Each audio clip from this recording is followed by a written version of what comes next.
You ready for another lesson? Leonardo DiCaprio winning, Tom Brady losing. It's alleged that Tom Brady getting divorced from his wife. And the reason it's alleged that she getting a divorce is because football basically the main problem in this equation. Yeah, I understand that him being on the road and him being Tom Brady comes with a lot of stress. And he's the best in the world of what he do in the arena of football. But of course, women never happy. She need to understand that if he leave the game, he's gonna decline. He probably have like a year, maybe 2 years, half a year. It depends on how he feel and stuff like that, but he know the lights about to turn off in the stadium. And he love the camaraderie and all that stuff. That's why he want to come out of retirement and go and play and become even more greater. Women don't understand this. And she was complaining about him being gone all the time and all this nonsense. But you guys are retardedly rich. So how stressful can it be when you can afford nannies, drivers, cooks, all this stuff? So apparently you're entitled. What we fail to understand is the woman that Tom Brady married was one of the playthings for Leonardo DiCaprio back in the day. And you know, Leo have this thing, or it's alleged that he only date women up to 25 and get rid of them. And it seemed like he living the life. It seemed like he's enjoying his freedom. Tom Brady, not so much. And you know that she was making money in her own right, but not as much as Tom Brady. And she probably gonna get half, if not more. And also Sylvester Stallone. His own gonna take a shitload of money, and her reason it's alleged that he was hiding marital assets and all kind of shit. And there's always three sides to the story, as I always say. His side, her side, and the truth. But Leonardo DiCaprio have it right. You don't want to settle down on paper. I have my fun with you and then you hit the door. Because you're not getting anything that substantial. Yeah, I might take you on some trips and give you a bag or two. But you're not getting no access to my retarded wealth. And this is how he winning. Dr. Dre, not so much. Sylvester, not so much. Tom, not so much. And the many other men that got taken to the cleaners with the system. You know, a lot of men talking about this passport thing, and it's a lot cheaper to go have children over in another country than here. At least the child support system over in other countries, from what I understand, won't reward you as much than here. Basically, you sign in your death certificate if you sign the birth certificate here in America. Especially if you know she's a Tatiana and Tatstagram. And you know she out there just busting it wide open and letting anybody plow that field. And your ass go and sign the birth certificate, not doing a DNA test. And then you on the hook for 18 years for a child that ain't yours. And it's called paternity fraud. This happen more often than not. So I just say be like Leo and have fun and bust them open and do whatever, and you know, just love and find linen. Take them to dinner and all kind of stuff, and that's it.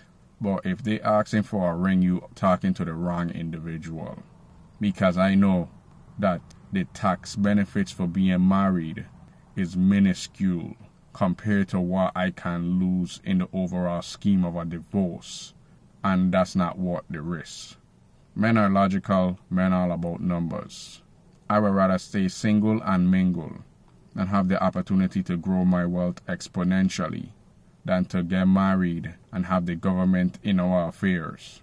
And then I lose half, if not all, of my net worth because the government deemed that she was more fit than me, apparently, because she want more, because she have a box. Right. You've been taught.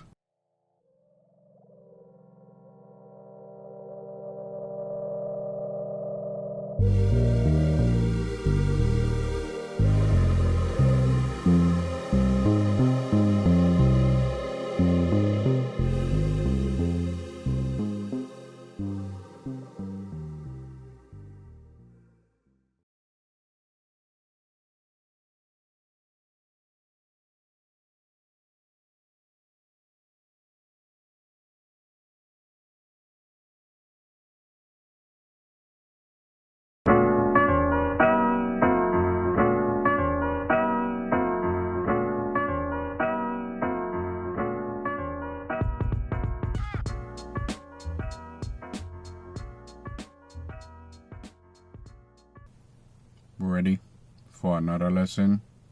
Judging a book by its cover can actually save your life. We all do this. We all judge people by the looks, and we don't even have time to get to know their character because we can't get past the exterior. It's kind of like, I think it was Disney and it was Quasimodo, where the dude was not attractive and he was ugly, but this man had a heart of gold and the most loving, caring man you'll ever meet. And that's not a negative thing, but people would take advantage of that. There's a story of this guy that break up with this woman and she decided to run him over.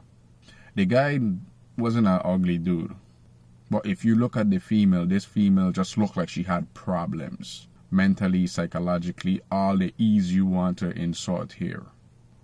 But you see, a lot of people think that that's low-hanging fruit and that's easy. And that's the most expensive box because, look, you pay for it with your life. We need to start getting serious about not ignoring these red flags.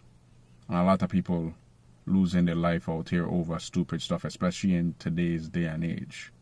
You have to vet people to the T. You have to make sure that you giving people these tests. Women call it shit tests, whatever you want to call it. You need to start vetting people and taking this task seriously.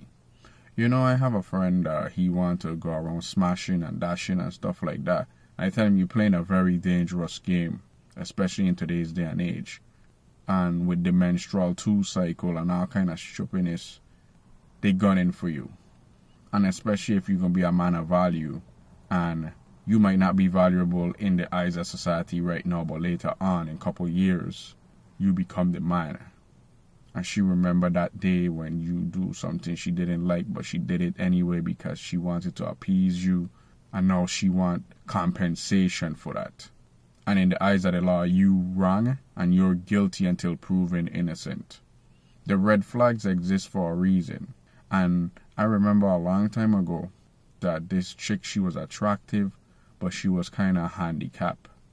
Now, she was gorgeous. And she would tell me all the nasty things she would want to do to me and stuff. But she was handicapped. And I couldn't see myself doing it, even though I wanted to. Come to find out that this chick was crazy. And somebody else got her pregnant. And now that dude going through the ringer. And I dodge a bullet. We need to get serious, man. Especially the ones with the melanin in our skin. Because we're easy targets. We're looked at as thirsty.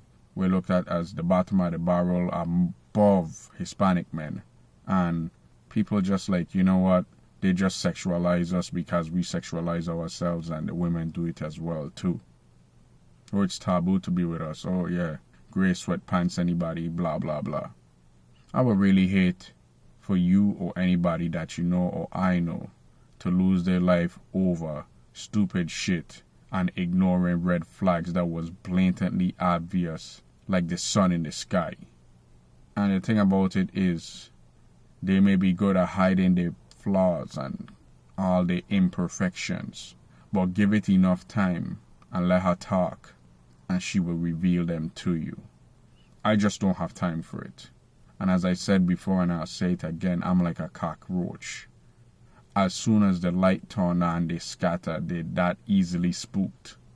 And it's not because I'm a scary individual, but it's the fact that I protected my most important asset, which is myself.